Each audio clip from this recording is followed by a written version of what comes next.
Assalamualaikum warahmatullahi wabarakatuh. Segala puji kita panjatkan kehadirat Allah Subhanahu wa taala. Shalawat dan salam semoga tetap tercurahkan kepada baginda kita Nabi Agung Nabi besar Muhammad sallallahu alaihi wasallam.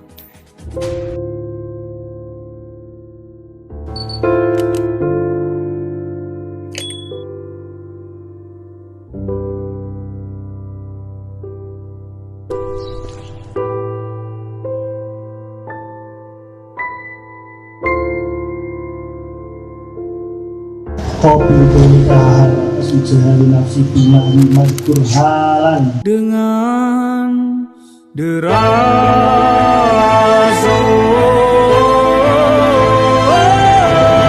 malam ini kita buat cinta dalam semestamu yang begitu cantik, begitu romantis.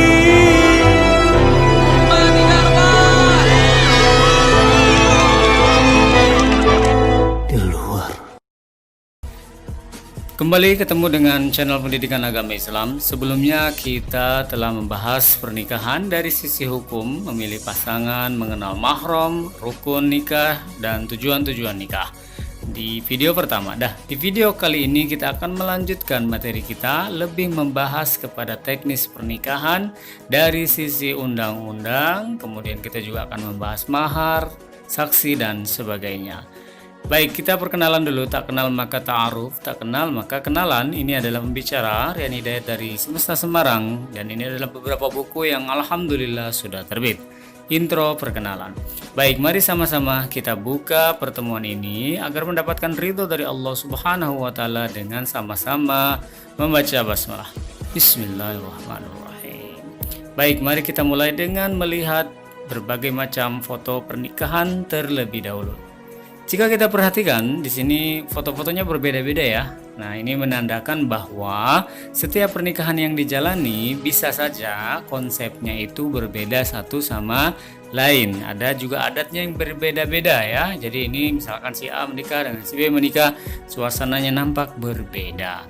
Itu ya dari sisi penampakannya. Tapi dari sisi konten islaminya, itu rukunnya terpenuhi, syarat-syaratnya terpenuhi, maka pernikahan itu sah. Oke. Baik, kita bicara mahar terlebih dahulu. Oke. Nah, mahar ini apa sih? Mahar ini adalah kewajiban laki-laki yang diberikan kepada calon pengantin perempuannya. Diserahkan maharnya. Nah, batasannya berapa? Tidak ada. Dalam Islam tidak ada batasannya, misalkan harus 50 gram emas, itu tidak ada. Harus sesuai dengan berat badan calon pengantin perempuannya, misalkan tidak ada ya. Sebaik-baik mahar, kata Rasulullah dalam sabdanya, adalah yang paling ringan. Ini dari perspektif perempuan. Ketika dia dipinang, dilamar, lalu kemudian ada akad yang nanti akan dilanjutkan, ada kesepakatan mahar, maka sebaik-baiknya adalah yang paling ringan, tidak memberatkan laki-laki. Tapi dari perspektif laki-lakinya, sebaik-baik mahar yang menghormati perempuan adalah yang paling bagus, gitu ya. Jadi ini dua perspektif harus dipakai ya. Nah, mari kita lihat nih, ada beberapa yang sempat viral beberapa hari ini, yaitu ada pernikahan yang maharnya itu adalah sendal jepit. Nah, ini sempat viral nih. Sendal jepit jadi mahar. Berapa sih harga sendal jepit? Murah. Paling 10.000, 12.000, paling mahal mungkin 20.000 ya. Tapi itu bisa dijadikan mahar. Boleh atau tidak? Jawabannya boleh, karena tidak ada batasan apapun dalam Islam. Asalkan dengan syarat ya, si perempuannya mau menerimanya. Ya, misalkan Pak, dengan hafalan surat Ar-Rahman boleh tidak? Boleh. Dengan hafalan surat Al-Ikhlas boleh tidak? Boleh. Al-Baqarah boleh tidak? Boleh ya. Boleh, tidak ada larangan ya, tidak ada batasan harus berapapun. Yang penting perempuannya menerima. Nah, ini pernah sempat viral ya. Nah, sekarang di sosmed, di marketplace itu banyak sekali ya souvenir-souvenir yang bisa dibeli dan unik-unik ya, bagus-bagus seperti yang ada dalam gambar ini. Baik, selanjutnya tadi Pak Rian bilang kita akan bicara tentang undang-undang. Oke, yang pertama ini berkenaan dengan teknik pernikahan tentang pencatatan perkawinan. Pencatatannya maksudnya apa? Ini dalam Menteri Agama ya, Peraturan Menteri Agama pasal 40C dan 44, keduanya harus Islam. Ya, Muslim, laki-laki menikah dengan Muslim, perempuan, berarti pernikahan beda agama selain dilarang oleh Al-Quran juga dilarang oleh undang-undang. Kedua, sudah berumur 21 tahun. 21 tahun ini usia mahasiswa-mahasiswi ya. Mungkin sekitar semester 6 ini ya, semester 6 kira-kira. Masih mahasiswa, boleh nggak menikah? Boleh, dari sisi umur sudah boleh. Tapi kan kategorinya boleh, belum wajib, belum sunnah, boleh. Silahkan, tidak dilarang kalau memang memenuhi syaratnya begitu. Tetapi lebih baik, nah nanti kan kita ikuti sunnah Rasul. Rasul menikah usia berapa? 25, berarti ikutilah sunnah Rasul 25. Bagi laki-laki itu ya, tidak dipaksa. Misalkan ditawan nih, bapak ibunya ditawan, anakmu harus nikah dengan saya, ditawan, diikat misalnya, itu tidak boleh dipaksa ya. Keempat, tidak ada halangan nikah antar kedua calon. Ini maksudnya apa? Misalkan begini, oh ternyata pengantin perempuannya ini masih bersuami, nah berarti status bersuaminya itu halangan. Oh perempuan ini nih, misalkan siapa ya, Bunga Citra Lestari, baru saja misalkan belum lama ini ya ditinggal mati suaminya, berarti dia janda. Nah misalkan masih dalam masa iddah, masih dalam masa menanti, tapi kemudian mau langsung menikah, itu tidak boleh. Ada halangan, yaitu halangannya apa? Iddah. Nah ini halangan menikah. Oke, selanjutnya undang-undang ini bicara tentang akad nikah. Nah, akad nikah. Pertama, ini pasal 12 tahun 74 ya. Diingat-ingat nih, tahunnya tahun 74, 1974. Pertama, dilakukan menurut hukum masing-masing agama dan kepercayaan. Kalau dia Hindu, dengan tata cara Hindu silakan. Dia Kristen dengan tata cara Kristen silakan. Islam dengan tata cara Islam. Kedua, dilakukan di depan petugas pencatat. Maksudnya siapa ini? KUA. Maksudnya adalah KUA. Kalau tidak dicatat di KUA, inilah yang disebut dengan pernikahan siri. Pernikahan siri itu pernikahan rahasia, tidak dicatat oleh KUA. Biasanya orang-orang zaman dulu, kakek nenek kita, mbah buyut kita tuh pernikahannya siri-siri, tidak dicatat KUA gitu ya, belum lazim waktu itu. Silakan tanya kakek neneknya, bisa jadi ya mereka nikah tanpa dicatat, tidak ada buku nikahnya. Ya. Ketiga, dihadiri oleh 2 orang saksi. Seperti apa saksinya? Nanti ada slide khusus tentang saksi. Oke, selanjutnya tentang akad nikah. Kita bicara pasal 27 sekarang, 27 dan 29. Ini peraturan terbaru nih tahun 91. Biasanya undang-undangnya tahun 74. Tahun 91 ini berbicara pertama ijab dan qabul. Apa itu ijab qabul? Ijab qabul itu ucapan wali, boleh juga wakilnya. Dalam arti menyerahkan, ucapannya itu ucapan menyerahkan. Aku nikahkan dan aku kawinkan engkau dengan putriku. Nah itu ijab. Qabul jawaban dari pihak laki-lakinya mempelai prianya. Qabul dalam arti menerima. Ijab dan qabul harus jelas disebut. Kalimatnya, redaksinya jelas ya, tidak boleh digonta-ganti, diotak-atik, kecuali jumlah maharnya itu yang diotak-atik boleh. Nama perempuannya harus jelas ya, jangan sampai salah ya. Saya diterima nikah dan kawinnya Fatimah binti Ainun ya. Dan ternyata salah, bukan Fatimah. Nah itu tidak boleh ya. Berurutan, 1 kali tarikan nafas, ini yang terbaik. 1 tarikan nafas, jangan terputus-putus. Misalkan tersedak, terhalang, aku terima nikahnya lupa misalkan pengantinnya siapa ya namanya. Nah itu tidak boleh, harus berurutan ya. Oke, ucapan akad, kita bicara sekarang ucapan akad nikah. Diakad dulu ya, akad dulu sebelum proses yang lain, resepsi dan sebagainya kan akad dulu ya. Biasanya di masjid, sunahnya di masjid. Ini kalau walinya adalah ayah kandung, redaksinya begini. Angkah tuka, aku nikahkan kau, wazawazzuka, dan aku kawinkan kau, makhtubataka, dengan pinanganmu. Kan udah dipinang nih, udah khitbah ya kan. Binti, putriku. Siapa nama putrinya? Misalkan putrinya, kalian nggak hafal nih nama putri siapa di sini. Katakanlah Aisyah. Ya. Aisyah, putriku kan namanya Aisyah. Alal mahrin, dengan mahar. Apa maharnya sebut di situ? 5 ekor gajah, ya kan, 5 ekor unta, 500 gram emas dan sebagainya. Apapun itu disebut, sendal jepit tadi kan disebut di situ ya. Nah ini yang wali hakim. Wali hakim itu dari KUA. Misalkan orang tuanya nggak sanggup, atau dia anak yatim gitu ya, anak yatim piatu, nggak ada bapaknya, nggak ada ibunya, nggak ada saudaranya, semuanya ya, korban tsunami misalkan, tinggal dia seorang diri. Atau ada pun orang tuanya tapi wah gemetaran kalau ngomong gitu kan, untuk gemetaran sehingga menyerahkan ke wali. Nah wali hakim yang bertindak dari KUA.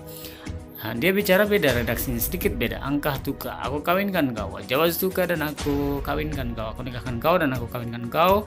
Maktubataka, dengan pinanganmu. Nah pinangannya ini bukan anak dia kan. Nah pinangannya ini disebut siapa? Aisyah binti Muhammad misalkan. Halal mahrir dengan mahar. Tadi apa maharnya? Sendal jepit, dibayar tunai. Itu dari wali hakim. Nah ini versi lengkapnya nih. Versi lengkapnya ini sekedar pembuka aja ya, pembuka sebenarnya. A'udzubillahi minasyaitonirrajim. Bismillahirrahmanirrahim. Astagfirullahaladzim, istighfar ya. Dari segala dosa bertaubat kepada Allah, lalu bersyahadat, mengucap salam kepada Rasulullah, kepada keluarganya, para sahabatnya, dan para pengikutnya sampai akhir zaman. Berlindung dari kuasa yang lain selain daripada kuasa Allah, bertakwa kepada Allah, lalu mulai kalimat yang tadi. Dipanggil nih misalkan. Ya Rian Hidayah, ya Rian binti Haji Fulan, nama ayahnya Fulan. Ya Rian binti Haji Fulan, angkah tuka, aku kawinkan kau. Wajawaz tuka, dan aku nikahkan kau dan aku kawinkan kau. Ibnati, dengan putriku. Berarti ini versi yang wali kandung ya, beda dengan wali hakim. Oke, ini versi lengkapnya ya. Di awalnya ada pembukaan gitu. Nah jawaban mempelai pria nih, ini yang pria-pria yang dengar video ini harus paham nih dan harus hafal nih. Satu tarikan nafas ya. Qabiltu nikahaha wa tazwijaha bil mahril mazkur nakdan. Nah ini untuk mempermudah nih, bil mahril mazkur, dengan mahar yang udah disebutkan tadi. Nakdan atau halan sama aja, yaitu tunai. Aku terima nikahnya dan aku terima kawinnya Fulana binti Fulan dengan mahar 50 gram emas, dibayar tunai. Pak, bahasa Indonesia boleh nggak? Boleh. Bahasa Arab boleh nggak? Yuk bagus ya. Ananda Juniawan Abdi Wicaksono bin Wahid Agus, saya nikahkan dan saya kawinkan engkau dengan putri saya yang bernama Fahrina Vidya Arya Fitri binti Ruci Herianto dengan mas kawin emas 9 gram dan seperangkat alat sholat, dibayar tunai. Saya terima nikah dan kawinnya dengan Fahrina Vidya Arya Fitri binti Ruci Haryanto dengan mas kawin seperangkat alat sholat dan emas 9 gram, dibayar tunai.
Ini foto-foto pernikahan.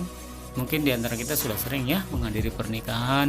Mungkin ada saudara kita yang pernah menikah, kan? Atau ada orang tuanya yang nikah lagi, kan bisa jadi, gitu ya. Baik, kita bicara saksi sekarang. Saksi, salah satu rukun nikah kan saksi dalam mazhab Syafi'i, yang harus ada nih saksi, yaitu yang memperhatikan ucap ijab kabul tadi. Sah nggak nih ijab kabulnya nih ya? Harus yang benar-benar bisa dipercaya, adil gitu ya. Nah ini dalam berbagai mazhab nih, menurut mazhab Syafi'i, Hanafi, Hambali, Maliki, dan Syiah. Kita bicara yang Syafi'i aja ya, biar tidak bingung gitu ya. Ini untuk perbandingan mazhab saja. Nah, untuk dalam mazhab Syafi'i ini rukun. Ya, maksudnya apa itu rukun?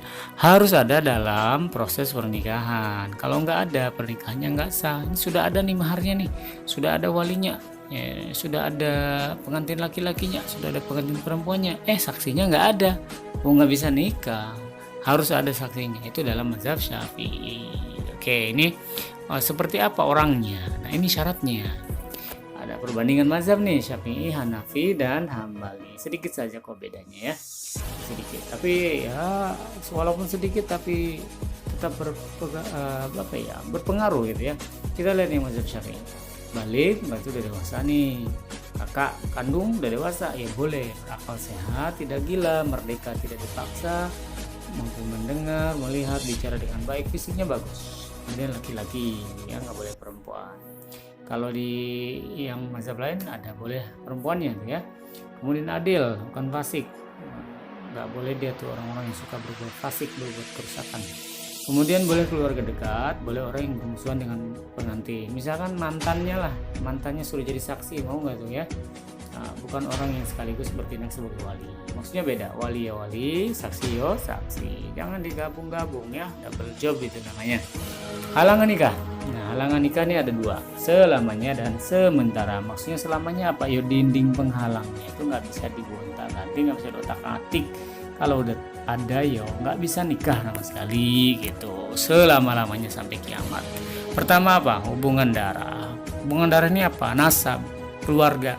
Misalkan kakak sama adik, ya dia selama-lamanya nggak bisa nikah. Dengan otak-atik pakai ilmu apapun ya nggak bisa nikah. Anak laki-laki dengan ibunya ya selama-lamanya nggak bisa nikah. Anak perempuan dengan ayahnya ya selama-lamanya nggak bisa nikah ya. Hubungan sepersusuan, lihat video yang kemarin sudah kalian jelaskan ya, persemendaan. Nah, ini maksudnya apa? Yaitu adanya ikatan pernikahan yang menyebabkan lingkaran di sekitarnya terikat.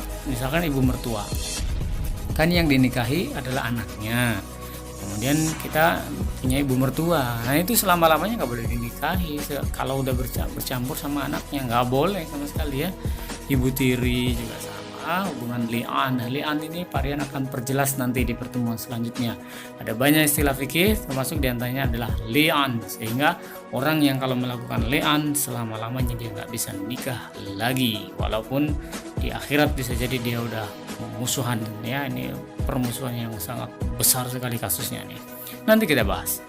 Hubungan halangan sementara, ini sementara ya. Kalau sudah hilang nih ya, halangannya ya bisa nikah. Pertama, wanita yang masih bersuami, ya ngapain nikahin wanita yang masih bersuami? Tapi bisa kalau dia udah cerai, suaminya udah meninggal, itu bisa. Artinya apa? Ya bisa ada kemungkinan lah gitu ya. Kemudian dalam masa iddah, nih perempuan tadi ya habis dicerai atau habis ditinggal mati suaminya, ada iddahnya. Jangan langsung nikah, ada iddahnya. Iddah tuh masa menunggu. Tunggu dulu lah, sabar dulu. Kemudian laki-laki yang masih memiliki 4 istri, nah, ini jangan nambah jadi 5. Ya, kalau mau nambah lagi 1 harus dicerai dulu salah satunya ya, nggak boleh jadi 5. Kemudian muhrim sementara, lihat lagi video sebelumnya udah pada jelaskan, ditalak 3. Nah, yang ditalak 3 nih ya nggak bisa dia nikah lagi tuh ya, nggak bisa. Nah, dia harus ada syarat-syarat tertentu, namanya muhalil. Apa itu muhalil? Nanti sabarlah biar nggak bingung ya. Kemudian sedang ihram, ya sedang ihram. Nah, kalau sudah selesai ihramnya mau nikah di sana ya silahkan, asalkan jangan lagi pas pakai baju ihram. Beda agama, kalau sudah masuk Islam berarti boleh. Perzinahan, nah, perzinahan ini ya orang yang berzina yang suka melakukan maksiat, dia akan suatu saat bisa bertobat, bukan lagi sebagai seorang berzina. Budak sekarang udah nggak ada ya.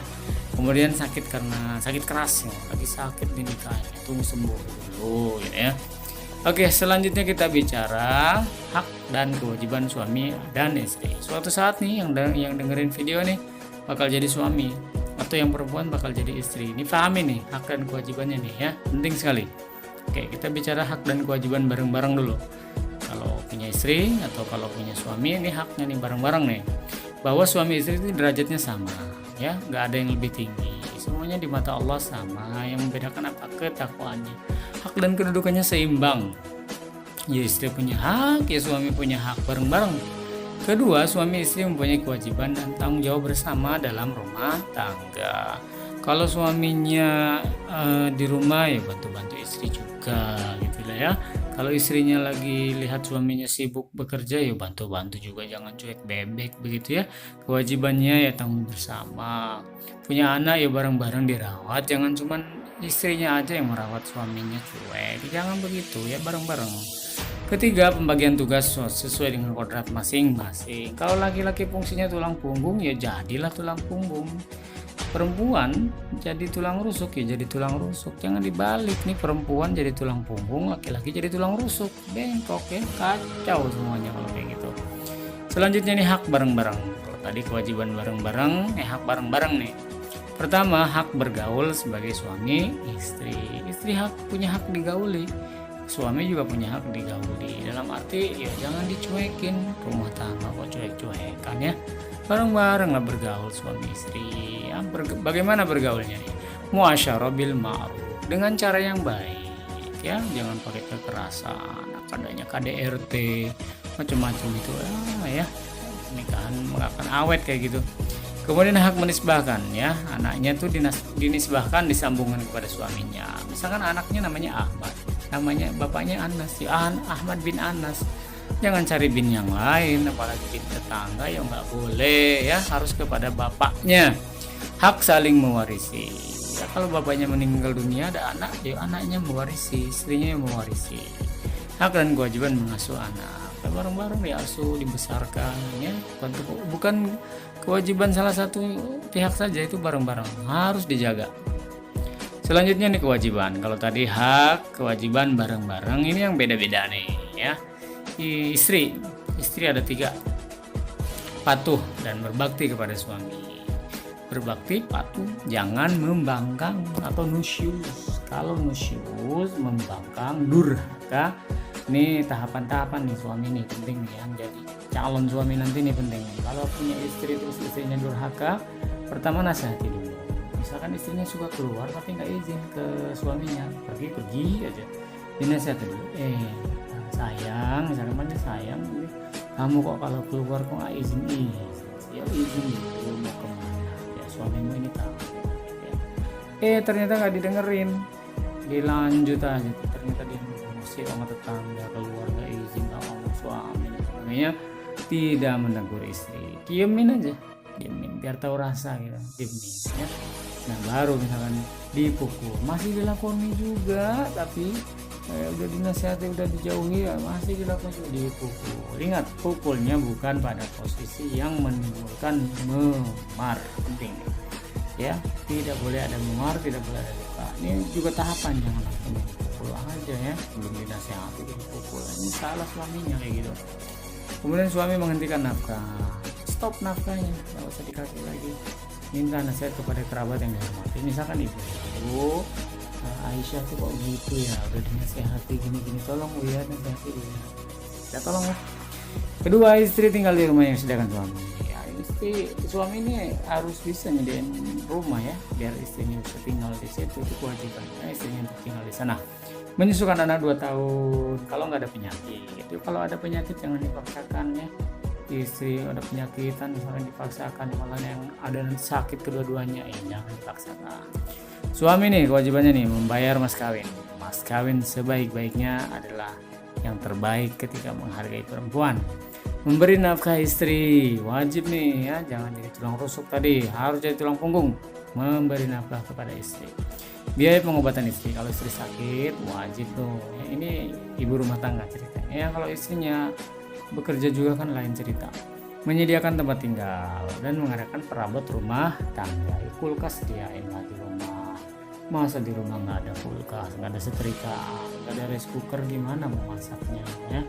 Pakai tungku, pakai kayu misalkan, kan ya sediain lah perabotan rumah tangga ya. Laki-laki harus bisa gitu loh. Oke, selanjutnya nih hak dan kewajiban. Ini endingnya nih, kesimpulannya nih. Ternyata Undang-Undang Baik tahun 1974 maupun 1991 ternyata itu sama dengan aturan fikih Islam, sama saja ya. Alhamdulillah, ternyata menjalankan undang-undang sama dengan menjalankan aturan fikih Islam kalau begitu ya. Ini terakhir nih, slide terakhir nih. Ini tabel usia pernikahan dalam sudut pandang ekonomi dan masa depan, bukan dalam sudut pandang Islam. Misalkan nih nikah, nih idealnya itu sebelum 28, idealnya. Kenapa sih kok bicara ideal? Karena kalau dia misalkan langsung punya anak, nah dilihat anaknya usia masuk SD dia udah berapa, masuk SMP dia udah berapa, masuk SMA, masuk kuliah, masa nikah dia udah berapa, produktif masih produktif enggak, jangan-jangan sudah nggak produktif lagi. Nah ini penting sekali ya. Jangan pada waktu siagam 35 baru nikah. Wah, lihat tuh kalau 35 baru nikah. Anak pertamanya menikah usianya 61. Udah tua ya. Udah tua. Ntar disangka neneknya lagi. Ntar disangka kakeknya lagi ya kan. Udah tua gitu baru punya anak. Oke.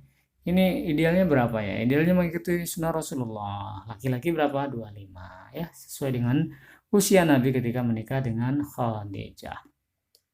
Ini materi belum selesai loh, masih banyak. Karena apa? Fikih tentang munakahat ini banyak. Bahkan di kuliah-kuliah itu, ini jadi materi yang panjang sekali. Jadi mata kuliah wajib yang harus diikuti dan materinya banyak sekali. Oleh karenanya, ya ini paling 4 kali pertemuan insya Allah selesai. Jadi masih banyak ya, tenang saja. Kita tutup dengan membaca hamdalah. Alhamdulillahirrahmanirrahim. Terima kasih. Assalamualaikum warahmatullahi wabarakatuh.